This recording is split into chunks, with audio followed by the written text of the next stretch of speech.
I think it probably is the biggest story in town, certainly in town, so if not the whole of the country, which is this decision to delay any decision regarding London airspace, Heathrow Airport.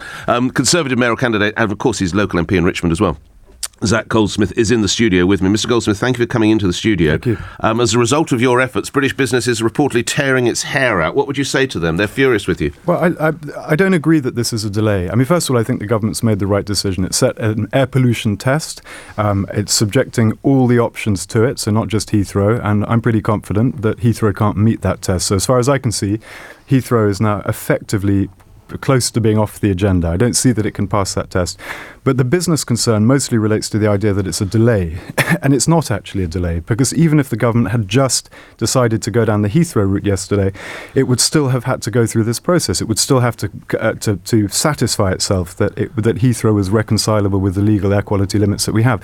And it isn't. So what would have happened if they'd just said Heathrow? We'd have waited 6 months, we'd have discovered that Heathrow was impossible, and we'd be back to square one. So what they've actually done, by putting all these options on a par, is speed the process up, in my view.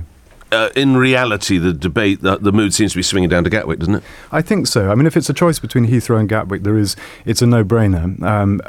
The choice has always really been between monopoly and competition. And even the Airports Commission report, and the amazing thing from the CBI, I've been lobbied by the CBI, as you can imagine on this, by people who've come to tell me you must support the Airports Commission. And I asked them, have you read the Commission's report? And they've admitted they haven't. So if you read the report, it makes the case for competition. It says the best, that you need to... Well, it also makes the case for Heathrow, though. It has to be said. The conclusion, that's what's so odd about it, is the conclusion of the report is pro-Heathrow, but the analysis, the report itself, makes the best possible case for competition. I mean, it dismantles the economic case for Heathrow expansion. There's an absolute mismatch between the conclusion and the report itself, and I would encourage anyone who is really interested in this issue to read the report. If they do, they'll come out on the same side of the argument as I am. What did you actually say to the Prime Minister? More or less exactly what I said to you last time I was on this programme, and more or less exactly what I've been saying for years. I mean, I'm an MP, I'm a London MP, I'm not just a mayoral candidate, and my job is to lobby as much as I can. So I've been bombarding the Prime Minister and Chancellor and Minister, anyone who listen to me on this issue, and I've been saying to them exactly... How tense was the meeting with him?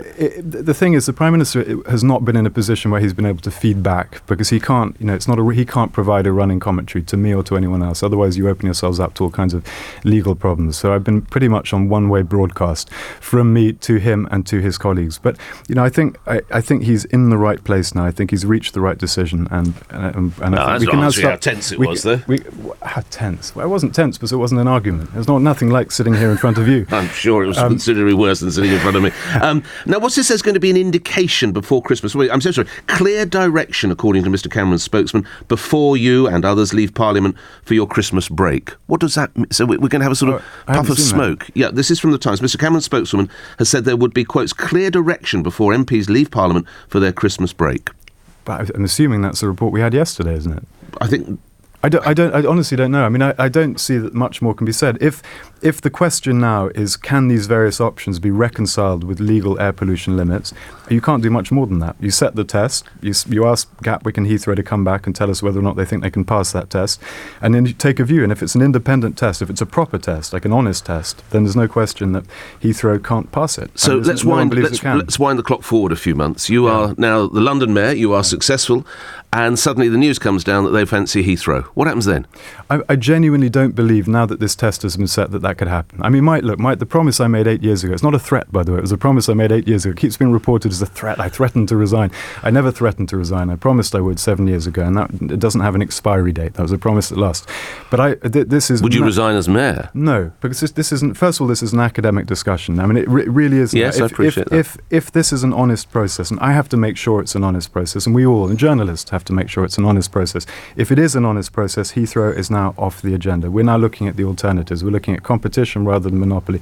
That means investing in links to and from Gatwick, to and from Stansted, making use of the capacity we already have, and then when additional capacity is needed, doing it not at Heathrow, because that would simply reassemble the old monopoly, which is not in anyone's interest at all, as the Airports Commission has proven. That's where we are now. So we're in a good place. We can talk about the alternatives instead of fixating on what is, it's a cliche, I know, but the telegram solution in the digital age. That's what Heathrow represents. It's a retrospective... So you don't even think that will be a problem when you're mayor? Mayor. You don't think come June they will suddenly say, the decision is in, ladies and gentlemen, we're off to Heathrow? Unless there is a future government that is willing to break all of its own rules in relation to air pollution and other issues as well, then Heathrow is off the agenda. Lastly, a word on the views of Mr. Willie Walsh, who's head of the IAG, the International Airlines Group, which owns BA, Iberia and Aer Lingus. They're suggesting that a third runway at Heathrow would lead to a sharp increase in charges. They might even go to Dublin or Madrid and run the company out of there. But that's the thing, that it's I'm often accused of being NIMBY for opposing Heathrow expansion. And I suppose you could say there is a NIMBY element, although 1 million homes would be affected by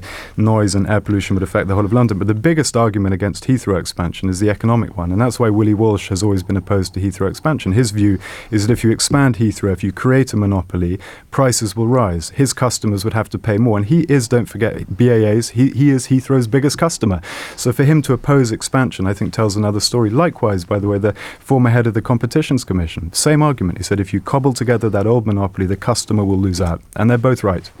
Thank you for coming into the studio. Congratulations. You've certainly brought about a halt to that. Zac Goldsmith is the Conservative mayoral candidate and Conservative MP for Richmond. Do I think people have overreacted? Yes, I do think people have overreacted, which doesn't mean I support the tone of everything Donald Trump has said, because I don't. And I've been watching this Republican contest with fascination for months, and I keep thinking the next time